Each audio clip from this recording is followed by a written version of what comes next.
નમસ્કાર મિત્રો, engineers education ચેનલમાં આપ સર્વેનું સ્વાગત છે. તો મિત્રો, આજે આપણે ધોરણ 6નો વિષય ગુજરાતીનું પ્રકરણ 3 ચોમાસામાં સૃષ્ટિ સૌંદર્યના સ્વાધ્યાય પોથીના પ્રશ્નો જવાબ જોઈશું. પ્રશ્ન નંબર 1, વિકલ્પોમાંથી સાચો વિકલ્પ શોધો. પ્રશ્ન 1, ચોમાસામાં ધરતી માતા આખા અંગે શું ધરવા લાગે છે? તો સાચો વિકલ્પ છે ઓપ્શન સી, લીલી સાડી.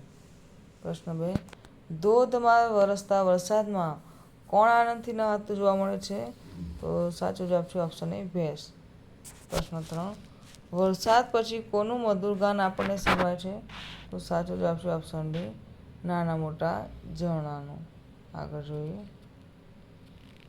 પ્રશ્ન નંબર 4, લેખકે બાળકોને કયા જીવડાને શોધીને એકઠા કરવાનું કહ્યું? તો સાચો જવાબ છે ઓપ્શન બી, ઇન્દ્રગોપ.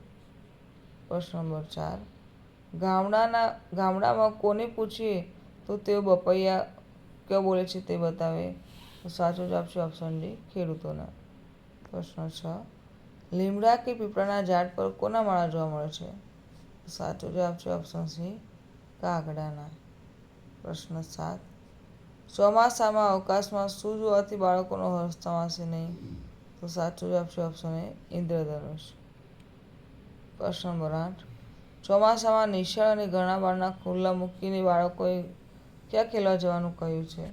તો ઓપ્શન બી, કુદરતને ખોળે. આગળ જોઈએ. પ્રશ્ન નંબર 2, કૌંસમાં આપેલા શબ્દોમાંથી યોગ્ય શબ્દ પસંદ કરી ખાલી જગ્યા પૂરો.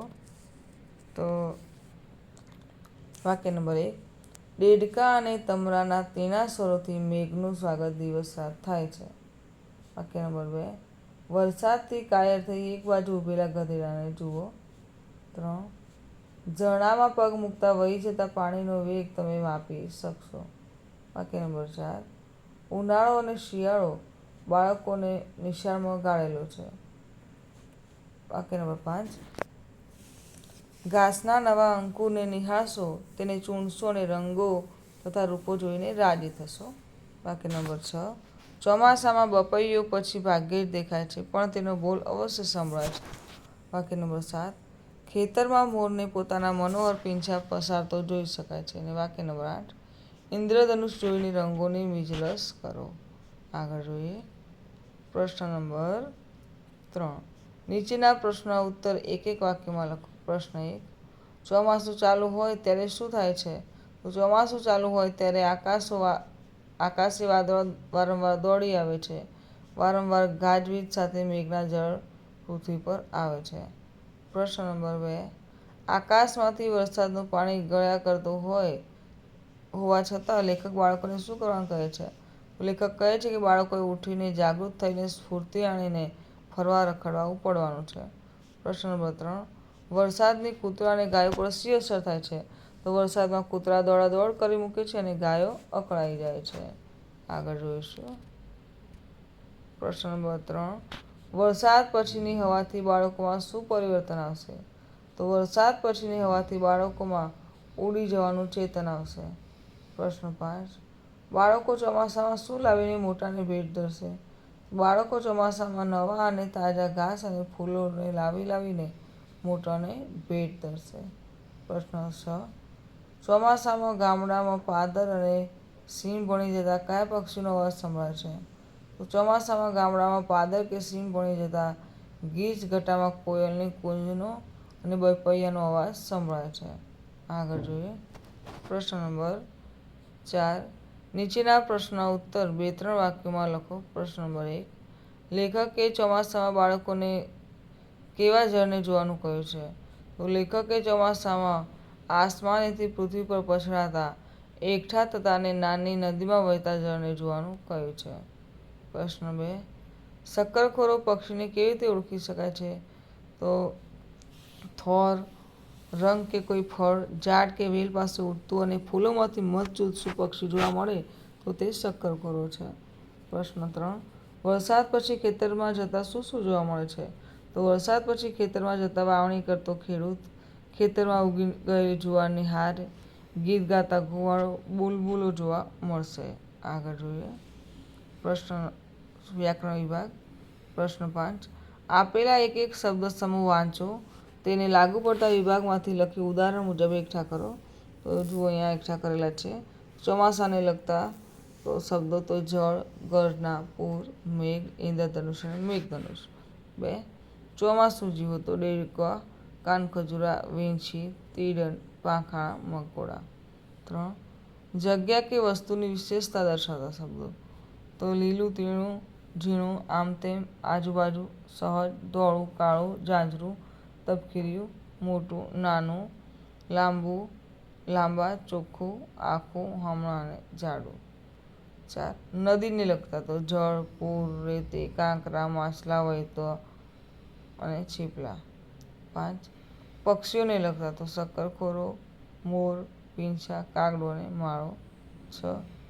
ક્રિયાની વિશેષતા દર્શાવતા તો વારંવાર, મધ ચૂસવું, નાચવું અને વહેવું, કૂદવું. આગળ જોઈશું. પ્રશ્ન નંબર 6. રેખાંકિત શબ્દો ફકરામાંથી આડાવડા લખાઈ ગયા છે, તેમને યોગ્ય સ્થાને મૂકી ફકરો ફરીથી લખો. તો બાળદોસ્તો આ પ્રવૃત્તિ તમારી જાતે કરવાની છે, બરાબર, તમારી નોટબુકમાં. પ્રશ્ન નંબર 7. કૌંસમાં આપેલા શબ્દોમાંથી યોગ્ય શબ્દ પસંદ કરી ખાલી જગ્યા પૂરો. વાક્ય નંબર 1. મેં દોડની હરીફાઈમાં ભાગ લીધો છે, હું ઝડપથી દોડીશ. વાક્ય નંબર 2. વરસાદ પડવાથી રસ્તાની માટી ચીકણી થઈ ગઈ છે, હું સાચવીને ચાલીશ. 3. હાથમાં રંગ લાગી ગયો છે, હું હાથ ઘસી ઘસીને ધોઈશ. વાક્ય નંબર 4. મંજુલા ખૂબ આગળ પહોંચી ગઈ છે, તેને ઊભી રાખવા હું મોટેથી બૂમ પાડીશ. 5. મામીએ લાપસી રાંધી છે, હું ધરાઈને જમીશ. 6. દાદાને હવે ઓછું સંભળાય છે, એટલે તે મોટેથી બોલે છે. વાક્ય નંબર 7. ગ્રાહક ગુસ્સે થઈને બોલતા હતા, પણ વેપારીએ શાંતિથી જવાબ આપ્યો. વાક્ય નંબર 8. નાના છોકરા તો રમતા રમતા લડી પડીને રડતા રડતા હસી પડે. આગળ જોઈએ. પ્રશ્ન નંબર 9. કૌંસમાં આપેલ ક્રિયા વિશેષણનો યોગ્ય ઉપયોગ કરી ખાલી જગ્યા પૂરો. વિભાગ A.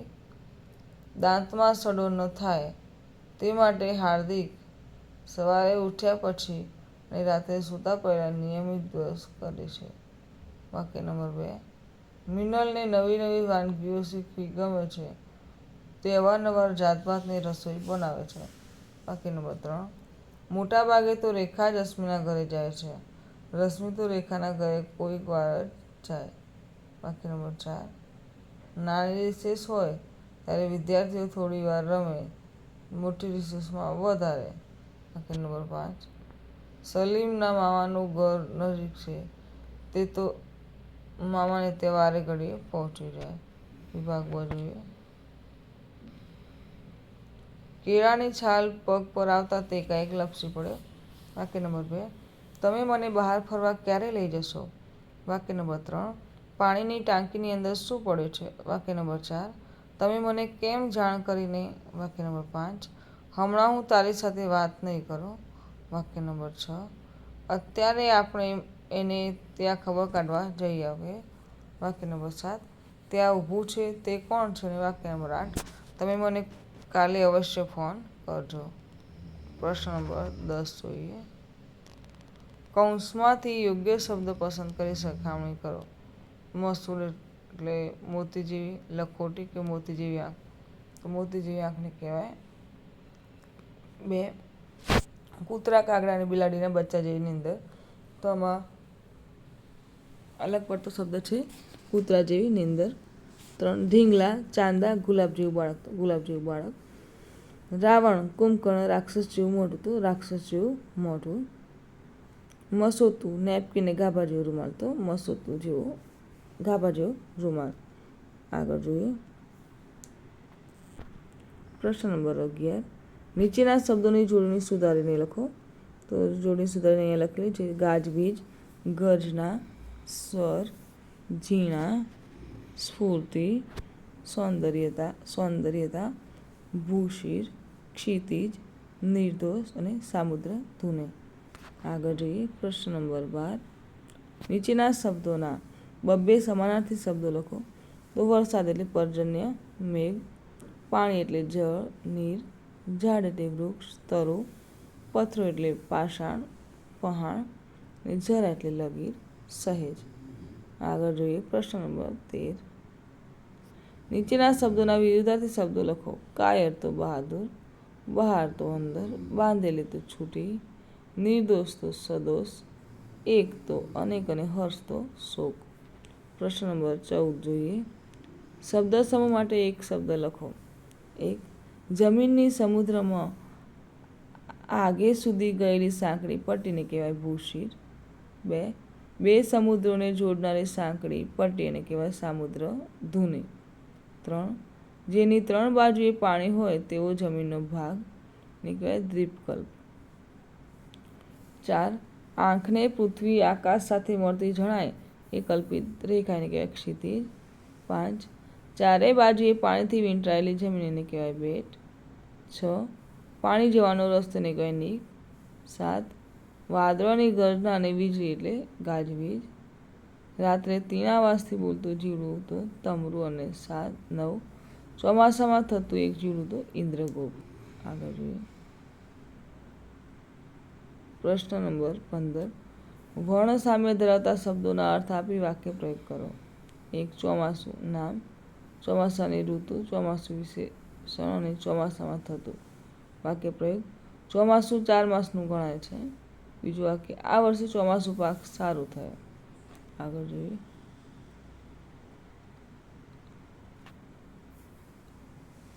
હાર તો પરાજય, અને હાર એટલે પંક્તિ કે કતાર. વાક્ય પ્રયોગ. રમતમાં અમારી ટીમની હાર થઈ. બીજું વાક્ય કે બગલા પાણીમાં હાર બંધ તરતા હતા. તો મિત્રો, અહીં આપણો વિડીયો પૂર્ણ થાય છે. તો જો આપને મારો વિડીયો ગમ્યો હોય તો વિડીયોને લાઈક કરો, શેર કરો, અને મારી ચેનલ એન્જિનિયર્સ એજ્યુકેશનમાં જો આપ નવા હોય અને હજુ સુધી મારી ચેનલને સબસ્ક્રાઈબ ના કરી હોય તો મારી ચેનલને સબસ્ક્રાઈબ કરો અને જોતા રહો આવનાર નવા વિડીયો. મારો વિડીયો સંપૂર્ણ જોવા બદલ આપ સર્વેનો આભાર.